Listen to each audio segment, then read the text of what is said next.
Hello दोस्तों, अब हम बात करेंगे 361 वैम लिमिटेड कंपनी की, जिसका क्वार्टर 3 का रिजल्ट कंपनी ने आज डिक्लेयर कर दिया है। तो चेक करते हैं कंपनी का क्वार्टर 3 का रिजल्ट कैसा है, पर उससे पहले चेक करते हैं कंपनी के कुछ फंडामेंटल्स।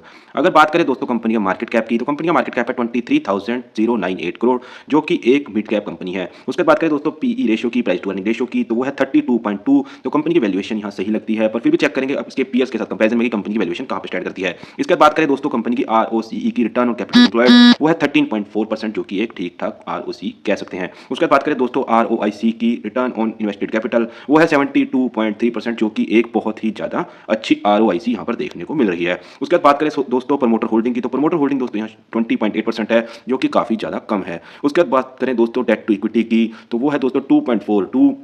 तो दोस्तों ये फाइनेंस कंपनी है, तो उसके हिसाब से इसके ऊपर जो डेट है वो कोई ज़्यादा चिंता की बात नहीं है, क्योंकि कंपनी का बेसिकली फाइनेंस कंपनी का बेसिकली काम ही होता है डेट को आउटसोर्स करके रखना, जिसके ऊपर कंपनी इंटरेस्ट की अर्निंग कर सके, और पीछे से डेट लेना और उस कम इंटरेस्ट में लेना और ज़्यादा इंटरेस्ट में आगे देना। तो इस वजह से डेट टू इक्विटी हमेशा थोड़ी ज़्यादा बनी रहती है, और इस वजह से कोई चिंता की बात नहीं है दोस्तों। उसके बाद चलते हैं कंपनी की वैल्यूएशन पर, कंपैरिजन करते हैं इसकी वैल्यूएशन इसी के सेक्टर की टॉप कंपनी के साथ। अगर इसी के सेक्टर की टॉप कंपनी की बात करें तो बजाज फाइनेंस का है 34.24, बजाज फिनसर्व का है 34.01, Cholamandalam investment and finance company का 35.91, और यहीं 361 का है 32.21। तो अगर बात करें दोस्तों वैल्यूएशन की, तो कंपनी की वैल्यूएशन बिल्कुल सही यहाँ पर ट्रेड हो रही है। उसके बाद बात करें दोस्तों कंपनी के बुक वैल्यू की, तो बुक वैल्यू भी दोस्तों यहाँ पर कंपनी की बड़ी है, जो कि 85.22 से बढ़कर 91.10 हुई है। तो अगर बात करें दोस्तों फंडामेंटल्स की, तो वो भी कंपनी के अच्छे हैं, और उसके बाद अगर बात करें कंपनी की वैल्यूएशन की, तो वो भी कंपनी की सही है। उसके बाद बात करें दोस्तों बुक वैल्यू की, तो बुक वैल्यू भी बढ़ रही है। इसके बाद दोस्तों चलते हैं कंपनी के क्वार्टर रिजल्ट पर, जिसके लिए मेनली हमने वीडियो बनाया है। तो सबसे पहले बात करते हैं दोस्तों सेल्स की,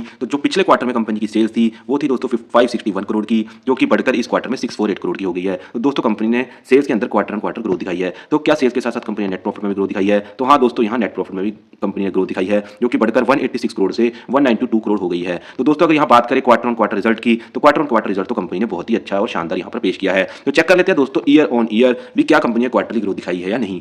क्या कंपनी पिछले साल इसी क्वार्टर के मुकाबले एक साल बाद कंपनी आगे की तरफ ग्रोथ करती दिखाई देती है, या वहीं स्टेबल दिखाई देती है, या पीछे की तरफ जाती दिखाई देती है। तो सबसे पहले बात करें दोस्तों पिछले साल इसी क्वार्टर की सेल्स की, तो वो 517 करोड़ से बढ़कर दोस्तों 648 करोड़ हो गई है। तो कंपनी ने क्वार्टर ऑन क्वार्टर भी सेल्स में ग्रोथ दिखाई है, और ईयर ऑन ईयर भी क्वार्टरली सेल्स में ग्रोथ दिखाई है। तो ये कंपनी के लिए बहुत ही अच्छी बात है। क्या सेल्स के साथ साथ देखो नेट प्रॉफिट में भी कंपनी ने ग्रोथ दिखाई है? तो हाँ दोस्तों बिल्कुल, यहाँ year on year quarterly net profit में भी कंपनी ने 172 करोड़ से ग्रोथ दिखाते हुए 192 करोड़ की नेट प्रॉफिट यहां पर कंपनी का रहा है।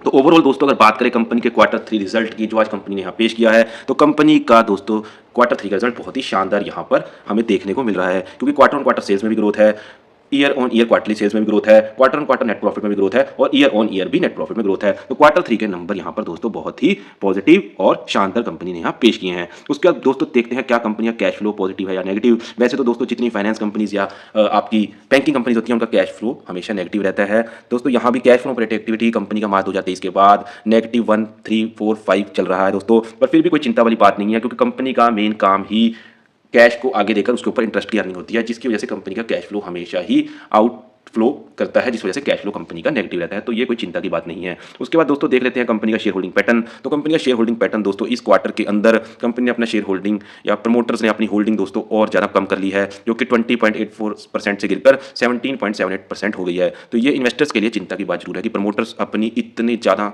बढ़िया कंपनी से कम क्यों रहे हैं। पर बात करें अगर फॉरेन इंस्टीट्यूशंस की, तो फॉरेन इंस्टीट्यूशंस आप देखोगे इंडिया की जितनी भी फाइनेंस कंपनीज हैं उनमें अपनी इन्वेस्टमेंट लगातार बढ़ा रहे हैं, जितनी भी बैंकिंग कंपनीज हैं उसमें भी अपनी लगातार इन्वेस्टमेंट बढ़ा रहे हैं। ये एक सोचने वाली बात यहाँ पर जरूर है कि फॉरेन इंस्टीट्यूशंस की यहाँ पर इन्वेस्टमेंट है जो वो 62.48% हो गई है, और प्रमोटर्स की यहाँ होल्डिंग जो है वो 20.84 से गिरकर 17.78% यहाँ पर हो गई है। तो ओवरऑल बात करें अगर कंपनी की, तो कंपनी के फंडामेंटल दोस्तों अच्छे हैं, मैं कहूँगा अबव एवरेज हैं, काफ़ी अच्छे हैं। उसके बाद बात करें दोस्तों कंपनी वैल्यूएशन की, तो कंपनी की वैल्यूएशन भी बिल्कुल सही है। अगर बात करें दोस्तों कंपनी बुक वैल्यू की, तो बुक वैल्यू भी यहाँ पर ग्रोथ हुई है। उसके बाद बात करें दोस्तों क्वार्टरली के 3 के रिजल्ट की, जिसके लिए मैंने हमने वीडियो बनाया था, तो क्वार्टर 3 के नंबर भी दोस्तों बहुत ही ज़्यादा शानदार है। उसके बाद बात करें दोस्तों कैश फ्लो की, तो कैश फ्लो नेगेटिव है, पर एज एन फाइनेंस कंपनी ये कोई चिंता की बात नहीं है। फाइनेंस कंपनी या बैंकिंग कंपनी में मैक्सिमम जो है कैश फ्लो नेगेटिव रहता है। उसके बाद बात करें दोस्तों प्रमोटर होल्डिंग की, तो दोस्तों यहाँ प्रमोटर होल्डिंग कम होती जा रही है, ये चिंता की बात है, पर एफआईआईज अपनी इन्वेस्टमेंट इस कंपनी में बढ़ाते जा रहे हैं, ये इन्वेस्टर्स के लिए खुशी की बात है। तो दोस्तों ये था मेरा एनालिसिस